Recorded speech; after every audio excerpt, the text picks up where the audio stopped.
At sunrise, Mara Quinn found the main cattle trough nearly empty, though it had been full when she checked it after supper. The spring pipe still pointed downhill. The joints were tight, yet not one drop struck the dry boards beneath it. She crouched beside the trough and pressed 2 fingers against the outlet. Nothing. The wood still held a dark waterline from the night before. Behind her, 23 head of cattle crowded the fence and shifted in the pale morning light. One bawled, another pushed its nose between the rails. Mara stood and looked uphill. The springboks sat beyond 2 low ridges, fed by a seep that had run through 3 dry summers without stopping. Her mother had trusted that water more than the weather. Tomorrow morning, Territorial Livestock Inspector Edith Mercer would arrive to inspect the ranch. If Mara could not show dependable water for the herd, the supply contract with Fort Stanton would be suspended. Without that contract, Quinn Mesa Ranch would limp into autumn with no steady buyer. Mara lifted the chipped blue enamel cup from a nail beside the trough and dipped it into the last shallow corner. Barely half a cup. She drank once, then poured the rest into her palm and rubbed the water between her fingers. No grit, no unusual smell. "Pipe first," she said. She fetched a wrench, a coil of wire, 2 canteens, and a small sack of tools. By the time she saddled her bay gelding, the sun had cleared the eastern mesa and begun whitening the open ground. Mara rode the waterline uphill, stopping at every exposed joint. The first 3 were sound. So was the 4th. At the 5th, she knelt in the dust and worked the coupling loose. The pipe was dry inside. That made no sense. If a lower joint had failed, the upper pipe should still hold water. She tightened the fitting again and kept riding. The land rose into black shelves of basalt, broken by mesquite and pale grass. Heat lifted quickly from the stone. Mara reached the old dividing post before noon. From there, the springboks was another mile west. She pulled 1 canteen free and took a measured swallow. A movement beyond a patch of greasewood caught her eye. At first she thought it was a loose cow. Then the shape stood upright. A man. He walked 10 steps south, stopped, turned east, then turned back again. Mara watched from the saddle. He was elderly, lean, and sun-baked, wearing a faded brown hat with one side of the brim torn loose. His shirt was coated with dust. He carried no visible canteen. When he finally saw her, he raised one hand. "Ma'am." His voice barely carried. Mara rode closer but stopped several yards away. "You lost?" The old cowboy looked over his shoulder as if the answer might be written on the ground behind him. "Seems I've managed it." "Where's your horse?" "Gone after the dust wall yesterday evening. Rope snapped when I tied him near a wash." Mara looked toward the horizon. There had been a hard wind after sunset, enough to wipe shallow tracks clean. "You been walking since then?" "Some of it." "That means yes."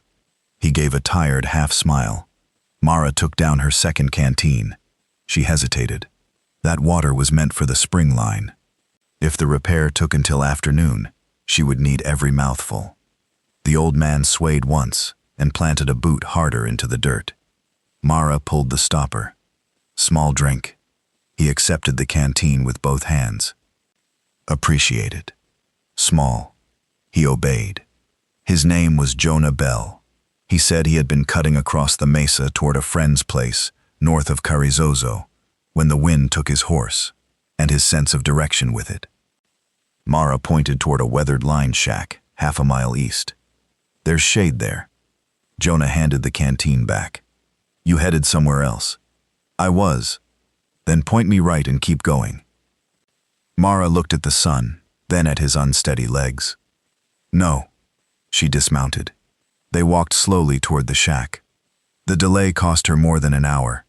Inside, the roof threw a narrow rectangle of shade across the dirt floor. Mara sat Jonah against the wall and gave him another drink. He noticed the wrench sticking from her saddlebag. "Water trouble?" "Ranch trouble." "Same thing out here." Mara ignored that. Jonah leaned his head against the boards. "Spring or well?" "Spring." "Quit gradual?" "No." His eyes opened. "How fast?" Full trough last night. Dry this morning. That isn't how most springs die. Mara looked at him. You've seen my spring? No. Then you don't know it. I know gravity. She folded the canteen shut. My father once paid a man who knew everything about water. He drilled us an expensive dry hole. Jonah nodded once. Fair reason to dislike advice. Mara stood. Rest until the heat drops. There's a trail marker north of here. Follow it after sundown, and you'll reach the county road. You going back to your pipe? Yes. He pushed himself upright. Then I'm coming. No. I spent 30 years riding irrigation ditches and stock channels. If your spring stopped overnight, I'd like to see the ground before you start replacing iron. Mara studied him. His shirt was still damp at the collar. His face had gone pale beneath the sunburn. You can barely stand. Then walk slow. She almost refused again. Instead, she handed him the canteen. Keep up. They reached the ranch near dusk after finding no break in the upper pipe. Mara unsaddled while Jonah stood beside the main trough. He did not touch the fittings. He looked at the dry boards, the slope beyond them, then the dirt beneath the outlet. Finally, he crouched. What? Jonah scraped away the top layer of dust with 2 fingers. The soil beneath was darker. He dug another inch. Cool mud pressed around his knuckles. Mara dropped beside him and touched it herself. Jonah looked toward the basalt ridge west of the ranch. Your spring didn't stop. Mara stared at the wet earth hidden under dry dust. Then where's my water going? Jonah rose slowly.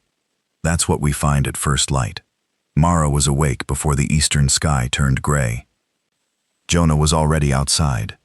He stood beside the empty trough with a short piece of mesquite in his hand, drawing lines through the dirt. Mara stopped near the porch. You sleep at all? Enough.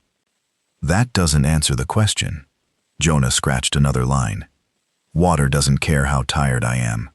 Mara carried 2 biscuits wrapped in cloth and handed him one. What are those? He pointed at the marks. Your ranch. Rough version. It looks like a dead spider. That's because you're standing upside down. She moved around him. The lines showed the trough, the pipe, the basalt ridge, and the direction of the spring. Jonah drew a shallow curve away from the known water line. If the spring is still feeding something, gravity tells us where it can go. Mara crouched. The ground rises there, for 30 yards, then drops into the western wash. Jonah nodded. You know the land. I know what water does when somebody gives it a choice. Mara looked toward the cattle. They had enough water left in 2 reserve barrels to last until evening if she rationed carefully. After that, the ranch would have a harder problem than Edith Mercer's inspection. Mara stood. We test everything. Jonah pushed himself upright. Wouldn't have it another way. They started at the main trough. The mud beneath the outlet had dried slightly overnight, but Jonah ignored the center of the wet patch and studied its edges. He touched the soil. Then he walked 20 feet west. Mara followed. What are you looking for? Difference. In what? Anything. That's helpful. It usually is. He stopped beneath a mesquite tree. The ranch had dozens like it. Gray-green leaves, twisted limbs, roots stubborn enough to find moisture beneath ground that looked dead. Jonah pointed toward the lowest branch. See those leaves? They're greener than the tree beside it. Mara stepped closer. She rubbed one leaf between her fingers. It bent rather than cracking. The next mesquite, 15 yards away, was brittle. She looked down. You think water is under this one? I think we dig before deciding. That answer pleased her more than she wanted to admit. Mara fetched the short shovel tied behind her saddle. 3 inches down, the dirt remained dry. At 6 inches, it darkened. At 8, Mara pressed her palm into cool soil. Jonah said nothing. Mara sat back on her heels. That could be old moisture. Could. She looked at him. You're agreeing? I try not to argue with possibilities. They moved farther west. By mid-morning, they had found 3 greener mesquites, forming an uneven line toward the basalt shelf. Near the third tree, small insects hovered above a patch of weeds that should have been brown. Mara waved them away. Mosquitoes means standing water somewhere close enough for them to breed. There's no pond here. Then maybe we haven't found it yet. They followed the slope. The work was slow. Every promising sign had to be checked. Mara refused to chase guesses, and Jonah never asked her to. That began changing something between them. At the first tree, Jonah had told her where to dig. At the fourth, he asked, "Where would you check?" Mara studied the ground. A strip of pale mineral crust curved between two stones. She pointed. "There." Jonah smiled. "Why?" "Because the crust is thicker on the downhill side." "Go see." She scraped the surface away. Moist soil appeared beneath it. Mara looked back at him. Jonah had already turned toward the next ridge. He did not celebrate being right. He simply kept working. Hoofbeats sounded from the south. Mara stood. A rider appeared between the mesquite. Hollis Vane wore a cream-colored shirt, dark vest, and clean riding gloves despite the heat. His chestnut gelding picked its way toward them. Vane stopped 10 yards away. His eyes moved from Mara to Jonah. "Morning." Mara rested both hands on the shovel handle. "Hollis." Vane removed his gloves finger by finger. "I heard your trough went dry. News travels fast. Water trouble does." His gaze settled on Jonah. "Who's this?"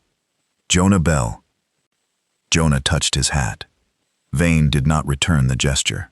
"I came to make you a reasonable offer, Mara. I didn't ask for one. Your inspector arrives tomorrow. I know.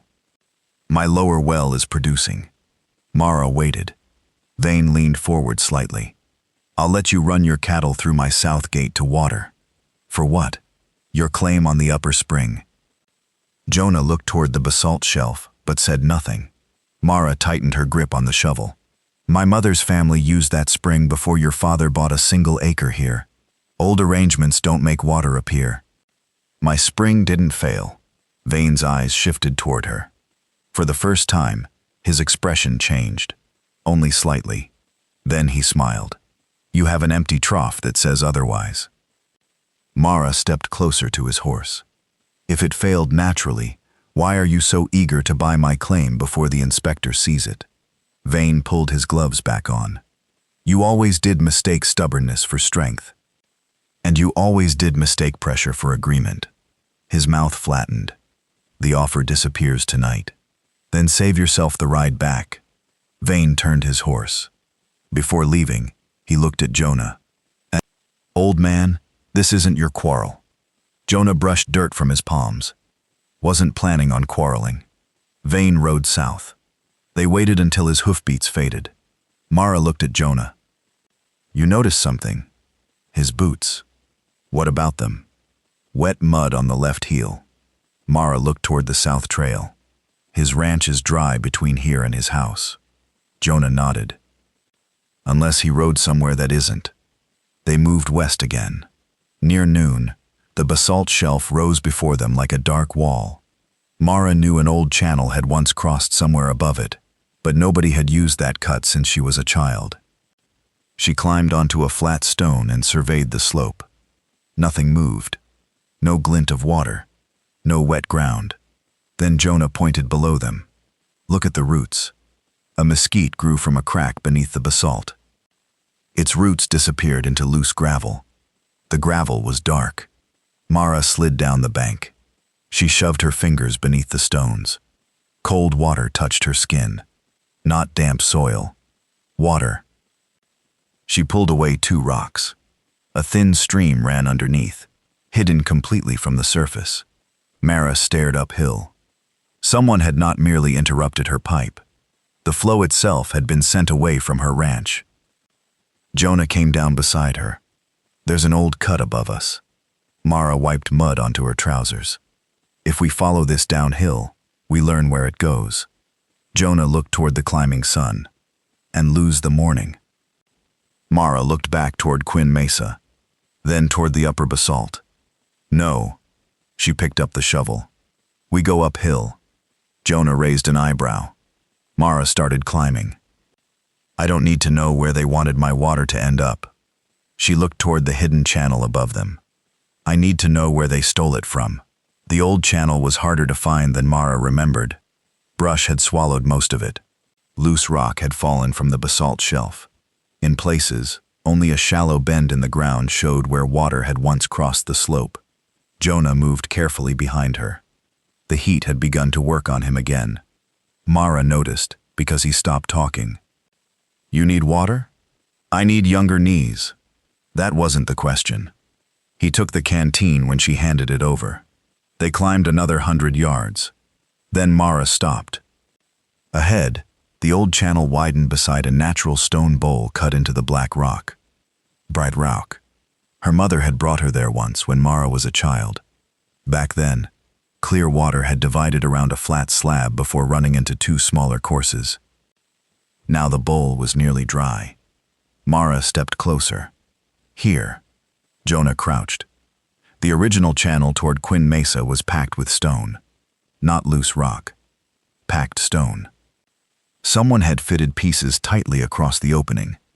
Mara set down the shovel. That isn't collapse. No. Jonah touched one of the larger rocks. Too clean. Mara looked at the edges. Fresh scrape marks showed where stone had rubbed against stone. A short timber brace had been driven sideways behind the blockage. The wood still showed pale cuts beneath the bark. Mara stared at it. Recent. Jonah nodded. He pointed toward the opposite side of the bowl. Water slipped through a narrow cut there and vanished beneath brush. Mara pushed branches aside. A second channel ran south. She had never seen it carrying water before. Jonah looked down the slope. That's your missing stream. Mara stood very still. She thought of Hollis Vane sitting his horse in clean gloves, telling her old arrangements did not make water appear. Then she picked up the shovel. Jonah looked at her. What are you doing? Putting it back. First we see how they built it. I can see enough. You see the wall. She turned. What am I missing? Jonah tapped the timber brace. Pressure. Mara looked at the water gathering behind the stones. If you pull the wrong piece first, this whole side could come loose at once. She breathed through her nose. Then stepped back. Show me. Jonah studied the blockage. He did not touch it immediately. Instead, he took his piece of mesquite from his pocket and drew a rough shape in the dust. Water is pushing here. He marked the upper stones. And here. He drew a line toward Mara's old channel. If we open low first, it rushes into the weakest part. So we take pressure off from the side. Jonah nodded. You tell me which stone. Mara studied the wall. That surprised her. You're asking me? It's your ranch. She crouched. The top stones were heavier. One smaller wedge sat near the edge, where the diverted water escaped south. Mara pointed. That one. Why?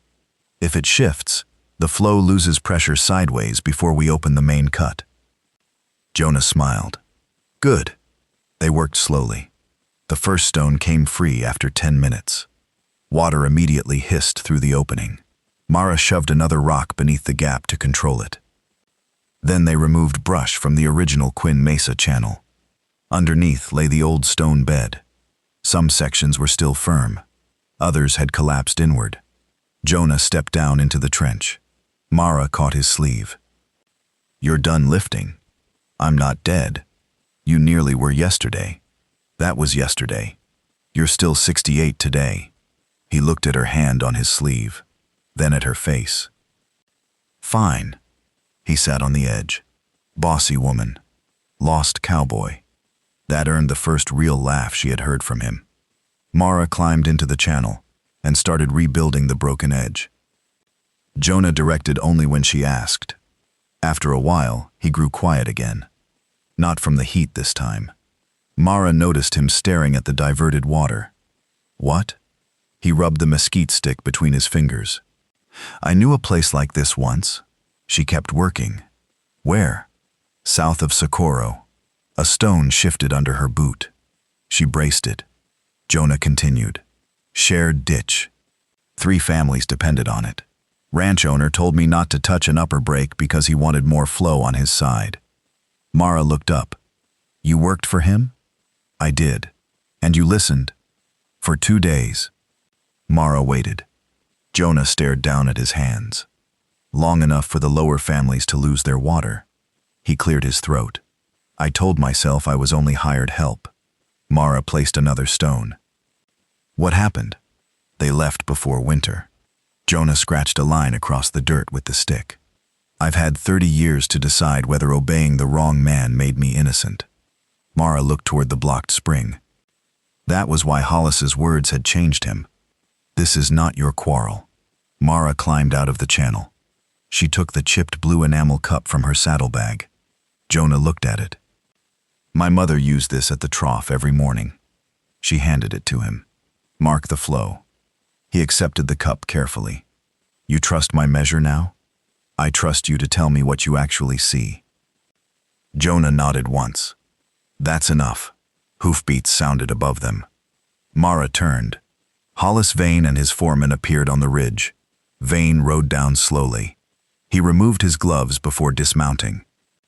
His eyes went straight to the open stones. You had no right to touch that. Mara stood inside the old channel. My water. Disputed water. You diverted it. Vane glanced at the timber. You can prove nothing. I don't need an argument yet. She picked up another stone. I need flow. Vane stepped closer. You open that channel and I'll have it closed again by sundown. Jonah filled the blue cup at the side opening. The water level rose to the chipped rim. Mara looked at Hollis. Then Edith Mercer can watch you do it. His expression tightened. Mara turned away from him and went back to work. For the next hour, she rebuilt the old edge stone by stone. Jonah measured the increasing flow. Vane stayed nearby, watching. He no longer looked confident. At last, Mara pulled the remaining brace free. Water surged into the Quinn Mesa channel. For several yards it ran clean. Then it began spilling through a weak section of the repaired wall. Mara dropped beside it. No. Jonah looked downhill. The leak widened. Mara shoved both hands against a loose stone. More rock. Jonah moved toward the pile. On the distant Mesa road, something flashed in the sun. A wagon. Mara looked once. She recognized the squared canvas top. Edith Mercer. Jonah followed her gaze. She's early. Mara pressed harder against the failing wall as water poured around her boots. The inspector's wagon was already coming down the road. The wagon kept coming. Mara could hear its wheels before she could make out Edith Mercer's face. Water pushed against the weak wall beside her boots and escaped through the opening in a steady sheet. Jonah reached for another stone. Mara stopped him. Not that one. He looked at her. It'll fit. It'll move. She pointed toward a flatter piece half buried near the basalt.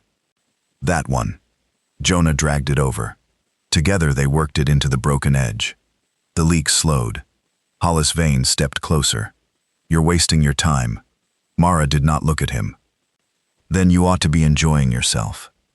The wagon stopped somewhere below. A woman called from the ranch road. Mara Quinn? Mara shut her eyes for half a second. Edith was here. Jonah looked downhill. You could go explain. No. Mara. If I leave this now, it washes out. She pushed mud between two stones with both hands. She came to inspect water. I'm going to give her water. Jonah nodded. He did not argue again. Hollis turned toward the road. I'll speak to her. Mara finally looked up. Go ahead. He stopped. Something in her voice made him reconsider. Instead, he stood beside the diverted cut and folded his arms. Minutes passed. Mara rebuilt the wall until the flow held inside the old channel. The stream was no longer spilling across her boots. It moved downhill, clear, steady. Jonah filled the chipped blue cup. He watched the surface reach the damaged rim. Better. How much? Enough to move. That isn't a measure. Jonah smiled. You really are your own kind of trouble. He poured the cup into the channel and filled it again. This time he counted. Mara listened. The rate was climbing. A shadow moved across the stones. Edith Mercer stood above them. She was a broad-shouldered woman in a gray riding coat, with a field book tucked beneath one arm. A marked wooden rule stuck from the side of her satchel. She looked first at Mara, then Jonah, then Hollis. Finally, she looked at the water. "You weren't at the ranch." "I know. I was told you'd be ready for inspection." "I will be." Edith stepped into the old channel. Her boots sank slightly into the damp stones. She saw the fresh timber beside the abandoned cut. She looked toward the south wash. "What happened here?" Hollis spoke first. "Old water dispute." Edith raised one hand without looking at him. "I asked Miss Quinn." Mara stood. "The spring never failed." Edith waited. Mara pointed to the packed stones, timber brace, and redirected channel. "The flow was sent south. We opened the original course." "You have proof who did it?" "No." Hollis smiled faintly. Mara continued. "But the ground can show you where it went." Edith looked at Jonah. "And you are?" "Jonah Bell." "Employee?" "No." "Neighbor?" "No." "Then why are you here?" Jonah held up the blue cup. Bad sense of direction. Edith stared at him.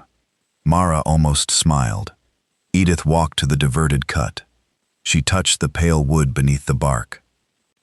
Then she followed the wet southern channel 20 yards until it disappeared beyond the ridge. She came back without asking anyone another question. "Inspection is at the ranch." Mara looked downhill. The water had a long way to travel. Edith checked her pocket watch. "I'll begin when I arrive." She turned and walked back toward the wagon. Hollis followed. "You've seen what she did." Edith stopped. "What did she do?" "She altered a disputed channel." Edith glanced toward the running water. "I saw a recent alteration." Hollis said nothing. Edith continued down the trail. Mara reached for another stone. Jonah caught her arm.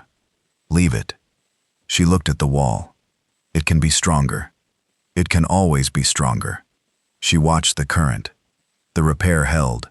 Jonah handed her the chipped cup. "Go see what reached home." They rode hard but did not race recklessly. When Quinn Mesa came into view, Mara searched for the trough.